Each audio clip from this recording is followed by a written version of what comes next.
National integrated medical association NIMA या आपल्या संस्थेनं 13 एप्रिल 2024 ला यशस्वीरित्या 76 वर्ष पूर्ण करून 77व्या वर्षात घोडदौड करतीये. सर्व BAMS, BUMS पदवीधारकांसाठी काम करणारी, प्रत्येक ISM पदवीधारकाची ओळख असणारी NIMA या संस्थेनं समाजात एक वेगळं स्थान मिळवलंय आणि याचे सदस्य म्हणून आपल्याला देखील समाजात वेगळी ओळख मिळवून दिली आहे. समाजाला वैद्यकीय सेवा, आरोग्य पुरवताना प्रत्येक शाखेतील डॉक्टरांच्या पाठीशी त्यांच्या हक्कासाठी NIMA कायमच खंबीरपणे उभे राहिलेली आहे.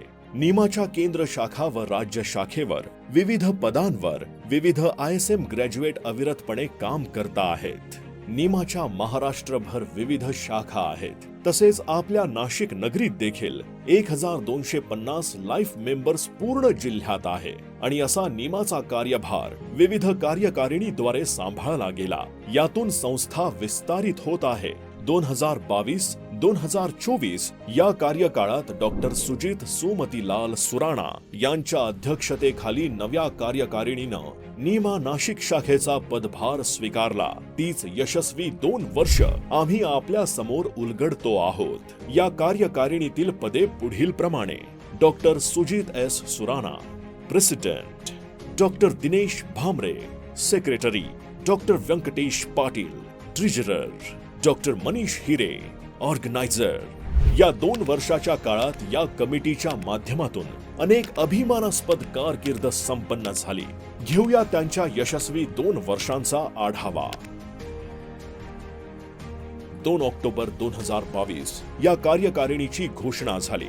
The golden journey starts. त्यानंतर डॉक्टर सुजित सुराणा यांच्या अध्यक्षतेखाली तयार झालेल्या या संपूर्ण कार्यकारिणीचा पदग्रहण सोहळा संपन्न झाला. या सोहळ्यात विविध वैद्यकीय संस्थांचे अध्यक्ष, सचिव, कोषाध्यक्ष, राजकीय आणि सामाजिक क्षेत्रातले मान्यवर अनेकांनी या कार्यकारिणीला सदिच्छा देण्यासाठी उपस्थिती दर्शवली होती आणि सुरू झाला कार्यकारिणीचा कार्यकाळ.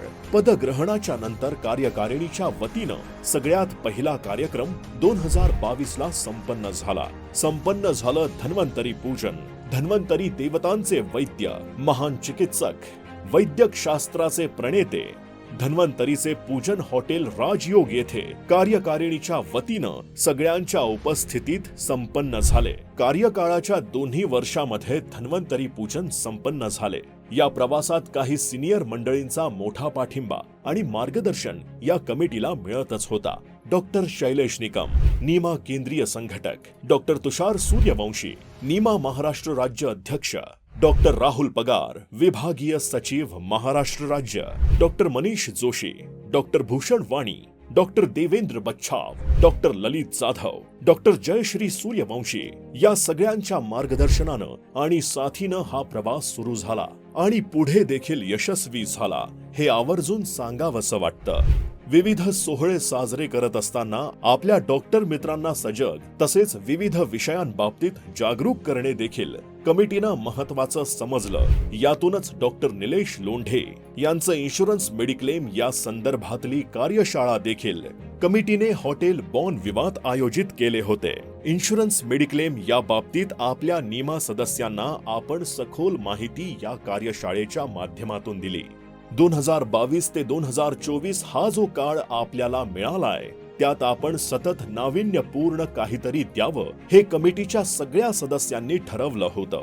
सतत व्यस्त असणारे, सतत कामाचा ताण जिंकणारे आपले डॉक्टर मित्र जरा निवांत व्हावे, त्यांनी देखील आनंद अनुभवावा या विचारातून संपन्न झाला निमा करंडक 2023 आणि निमा टर्फ करंडक 2024. दोन्हीही वर्षी अत्यंत भव्य दिव्य स्वरूपात तब्बल 2 दिवस संपन्न झालेल्या या क्रिकेट करंडकासाठी उत्तर महाराष्ट्रातल्या विविध डॉक्टर्सनी इथे हजेरी लावली.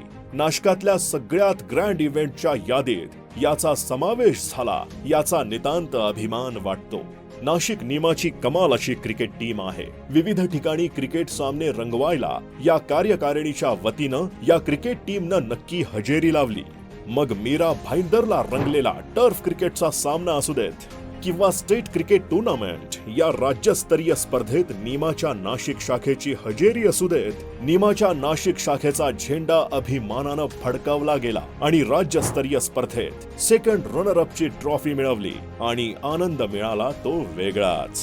या संपूर्ण कार्यकाळात अनेक अभिमान वाटावा अशा अनेक घटना घडल्या. त्यापैकीच एक जेव्हा गोंदिया येथे संपन्न झालेल्या अॅन्युअल जनरल मीटिंग मध्ये नीमाच्या महाराष्ट्र राज्य अध्यक्षपदी जेव्हा आपल्या नाशिक नीमाचे सदस्य डॉक्टर तुषार सूर्यवंशी यांच्या नावाची घोषणा झाली आणि विभागीय सचिवपदी डॉक्टर राहुल पगार यांच्या नावाची घोषणा झाली, तेव्हा नाशिक निमाच्या सदस्यांची छाती अभिमानानं भरून आली होती आणि म्हणूनच नाशिकला संस्कृती हॉटेलमध्ये नीमा फाउंडेशन डेच्या भव्य कार्यक्रमात डॉक्टर तुषार सूर्यवंशी आणि डॉक्टर राहुल पगार यांचा सत्कार संपन्न केला आणि या अभिमानाच्या क्षणाला जल्लोषात साजरे केले आणि सोबतच केक कटिंग करून नीमा फाउंडेशन डे उत्साहात साजरा केला गेला आणि 2024 सालचा NIMA Foundation Day Grape Embassy हॉटेलमध्ये उत्साहात साजरा केला गेला. या प्रवासात कार्यकारिणीचा एक प्रमुख उद्देश होता, तो म्हणजे नीमा डॉक्टर सदस्यांपर्यंत जास्तीत जास्त वेगवेगळी माहिती पोहोचावी आणि सगळे मिळून ज्ञान संपन्न होत आपल्या कामाची जास्तीत जास्त गुणवत्ता वाढवत उच्च दर्जाची आरोग्य सेवा आपल्या समाजापर्यंत पोहोचवता यावे. याचसाठी CME अर्थात कंटिन्युअस मेडिकल एज्युकेशन हा उपक्रम सातत्यानं राबवला गेला. कंटिन्युअस मेडिकल एज्युकेशन उपक्रमांतर्गत हॉटेल कोर्टयार्ड मेरिट येथे नीमाच्या डॉक्टरांसाठी खास मार्गदर्शनपर पाइल्स फ्लिशर वर सेशन आयोजित करण्यात आलं होतं. या 2 वर्षांच्या कार्यकाळात अनेक CME कार्यकारिणीच्या वतीनं आयोजित करण्यात आल्या. यातीलच एक CME हॉटेल SSK सॉलिटियर येथे कोकिलाबेन अंबानी हॉस्पिटल तर्फे देखील संपन्न झाली. या माध्यमातून नीमा सदस्यांसाठी महत्त्वाच्या विषयांवरती मार्गदर्शनपर सेशन संपन्न होतात. यानंतर नीमा नाशिक शाखा कार्यकारिणीच्या वतीनं 2023 साली आयोजित करण्यात आलं होतं आयुकॉन. भारतभरातल्या आयुर्वेदिक वैद्यांसाठी खास कॉन्फरन्स आयोजित करण्यात आली होती. या माध्यमातून केरळ, दिल्ली, भारतभरातून विविध आयुर्वेदिक वैद्य उपस्थित होते. भारतभरातल्या आयुर्वेदिक वैद्यांना या माध्यमातून काही महत्त्वाच्या विषयांवर मार्गदर्शन करण्यात आले. काही महत्त्वाचे सण समारंभ, विविध सोहळे या माध्यमातून नीमा सदस्य तसेच नीमा सदस्यांच्या कुटुंबांना देखील आनंद देण्याचा प्रयत्न या कार्यकारिणींनी संपन्न केला. मग त्यात धमाल अशी गरबा नाईट असू दे की आयोजित केलेला रामशेज किल्ल्यावर फॅमिली ट्रेक असू दे, सतत धावपळीत असणाऱ्या डॉक्टरांनी आपल्या कुटुंबाबरोबर स्वतःसाठी हा मोकळा वेळ घालवला आणि आनंद लुटला. याचबरोबर आपल्या देशावरचा अभिमान व्यक्त करत असताना स्वातंत्र्य दिन, प्रजासत्ताक दिन देखील कार्यकारिणीच्या वतीनं साजरे झाले. जागतिक योगा दिन देखील साजरा करण्यात आला. हे सगळं कार्य संपन्न करत असताना अॅन्युअल जनरल मीटिंग वार्षिक सभेत कार्यकारिणी आपल्या कामाचा आढावा सदस्यांसमोर मांडत होते, त्यांचे सल्ले घेत होती आणि अधिक चांगलं कार्य करण्यासाठी कटिबद्ध होती. त्याचप्रमाणे नीमा सदस्यांना गुंतवणुकी संदर्भात मोलाचे ज्ञान मिळावे या उद्देशानं कार्यकारिणीच्या वतीनं 2022 या वर्षी SEBI NSE च्या व्हाईस चेअरमन आणि जनरल मॅनेजर यांचे मार्गदर्शनपर शिबिर हॉटेल ताज येथे आयोजित करण्यात आले होते आणि 2024 मध्ये देखील यावर SIP स्टॉक मार्केट या विषयीचं मार्गदर्शनपर शिबिर हॉटेल 7 हेवन येथे आयोजित करण्यात आला होता. याचबरोबर सगळ्यात जास्त रक्तदान शिबिराची world book of records London मध्ये नीमाची नोंद देखील करण्यात आली होती.